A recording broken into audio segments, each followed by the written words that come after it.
Battlefield 2042 has felt like the sad afterthought of the FPS genre since its beta period, and is my least played Battlefield game in the entire franchise.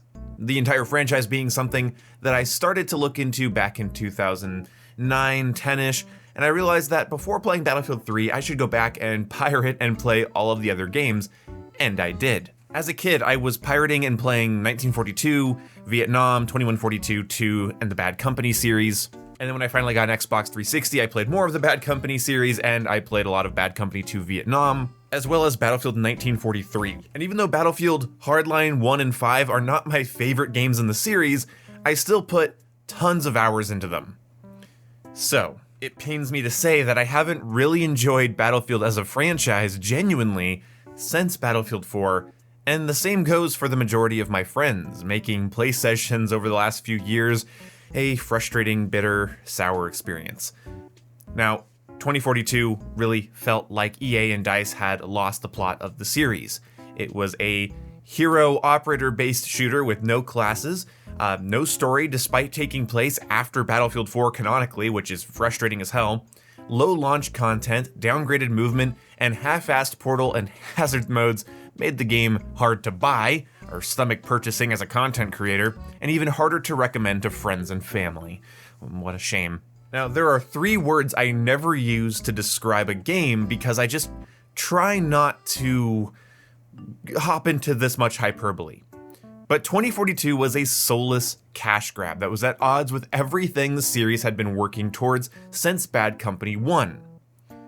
But what's 2042 like now with the class reintroduction update? Well, now it feels like a Battlefield game. After over a year has passed, it finally feels like a real entry in the series that I have been playing since 2010. There are still tons of design decisions I dislike about Battlefield 2042. Just one off the top of my head, I can't change squads mid-game. If there's a way to do that, it's not obvious. I've been trying to, doesn't work. Gunplay feels shallow and too easy and allows for too much movement during gunfights, which makes the game feel more like a Twitch shooter than a Battlefield game. I think it's frustrating that the skill gap of Battlefield's gunplay ever since Battlefield 4 has been dropping substantially. I get wanting to take the RNG out of it, but I don't get making it just everything's a laser beam and you can just move and shoot with pretty much no penalty. Also, breakthrough and rush on the defending side just means you're constantly surrounded because the enemies aren't funneled enough on the attacking team, so they just are surrounding you, and there's too many height advantages, and it just feels like the maps weren't properly balanced for games like Rush or Breakthrough. I think other Battlefields did Rush and Breakthrough much better. I don't recall getting constantly surrounded in Battlefield 3 on Rush, but then again, those maps were actually good. I don't like Battlefield 2042's maps that much. I feel like they're too aimless or just too narrow and there's no in between. But these are critiques I'm now throwing at a Battlefield game. Because Battlefield 2042 now has classes. And classes are the backbone of the franchise. It's inarguable. Because without classes, Battlefield 2042 is just Call of Duty Ground War. It's just a lone wolf shooter. It's just a big game with big map and vehicles and explosions. That's not what we want. We want Battlefield. And one of the core elements of Battlefield is the instantaneous communication between 2 players due to the little icons above their head. One of the things we love about Battlefield is that when you pick a class, you're not actually limited. When you pick a class, you've opened up that class's wealth of abilities to gain score and help your team. It gives you roles and responsibilities, and it makes you feel like you're a part of a cohesive squad or team. You're not limiting yourself, you're opening yourself up to that class's potential.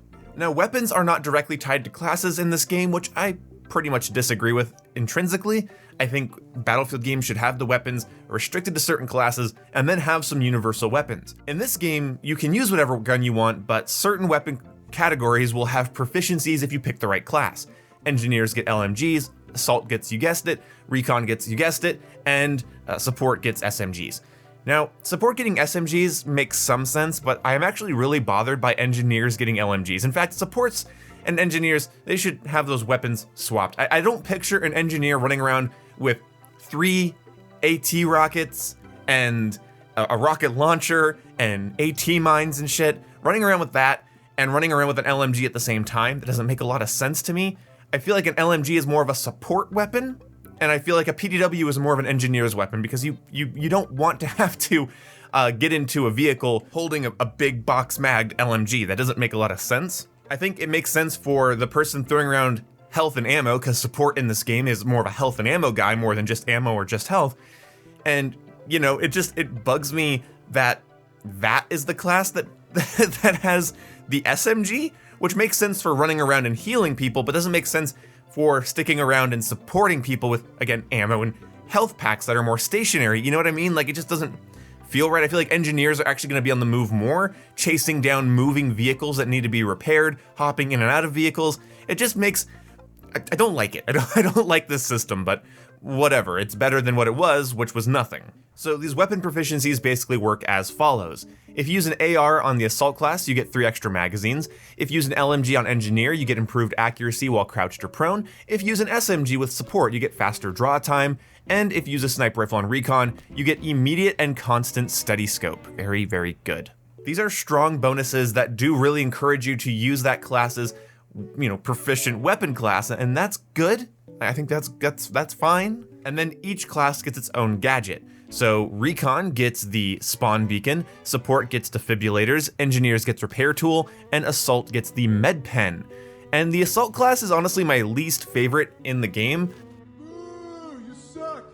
Right now, because it seems to be focused on grenade launchers, C4, healing yourself. It's just too much of a class for the Call of Duty player, in my opinion, with literally having a stem shot. I don't like it. I wish Assault was a little bit more demo oriented and not so much like just lone wolf go on kill streaks oriented, which is just how it feels to me. I feel like they're tweaking it in the wrong direction. I kind of wish it was more like the Spec Ops class from Battlefield 2 back in the day. I believe that's what it was called. But oh well. Every time I see an Assault player on my squad or just on my team in general running around, I'm like, hey, cool, you're gonna be useless. You are picking that class to selfishly go for kill whoring, and you're not gonna be able to repair my vehicle or give me health or spot people more efficiently. You're just kind of there. And while C4 is great, if you have C4, then you can blow up tanks. I still, again, it's not my favorite class that they've done, but whatever. I mean, the weapon proficiency for the Assault class is more magazines, so tell me it's not a lone wolf killstreak class. It totally is. Anywho, it's fun to talk about this game as if it's Battlefield. My problem with this game since its beta was that it didn't feel like a Battlefield game. Now, this is still a downgraded game in a lot of ways from Battlefield 5, from Battlefield 1, even Hardline and 4 and 3. It's just a downgrade. It's not a good Battlefield game. I might even go as far as to say it is the worst Battlefield game we've gotten. I hate to say it, but it's still now, after over a year, it is a Battlefield game that has that really good class responsibility vibe going on. People are reviving as medics and repairing as engineers, and people are going to critique that people aren't doing that enough, and you might argue there needs to be more of an incentive to play your class, and they can work on that. That's also just been a player-based issue ever since I started playing Battlefield. People don't want to play their class properly. They don't want to work with their team. That's a problem in every FPS game, especially games that don't have server browsers with more serious servers. You know, this is a match-made shooter where you're getting paired with just random people on the internet. The likelihood of them giving a shit is pretty damn low. The class system is so underrated by even people in the community or even just Battlefield fanboys that came in 2016 because Infinite Warfare Duty, I like Battlefield 1, it's a man's shooter. You know, stuff like that. You know, those people I think really downplayed the importance of the class system, but it's what sets Battlefield apart from the Warzones, the Apexes, the Rainbow Six Sieges, the Overwatches, the Call of Duties. It's what does that. And now it's here. That's the point of this video. There's nothing else for me to say. Battlefield 2042 is in a better state now. It's more stable, it feels better to control, the performance is better, yada yada yada. Sure, if you've been keeping up with Battlefield 2042 updates, then you've been keeping up with Battlefield 2042 updates. I'm not gonna go over every patch note that's come out ever since this game's come out. I'm not gonna do that. This video is to say, it's still not an amazing shooter, but it's a Battlefield game now. And that's what's important to me as a fan of this franchise. Now, if this game gets another year of support by the end of its year, and by the time I'm not interested in it anymore at all, it might be really good. It might do the Battlefield 5 thing where it gets really, really good right as it dies. But that's just what you get when you buy an EA shooter. You know, if you buy an Activision game like Call of Duty, it's just gonna take a long time for it to get on its feet, and you're gonna feel like you wasted your money until that one big update. And with an EA game, it's going to get really, really good right as they cut support for it and try marketing a new game that makes new mistakes. So I hate everything. Anyway, I'll see you when I see you guys. Goodbye.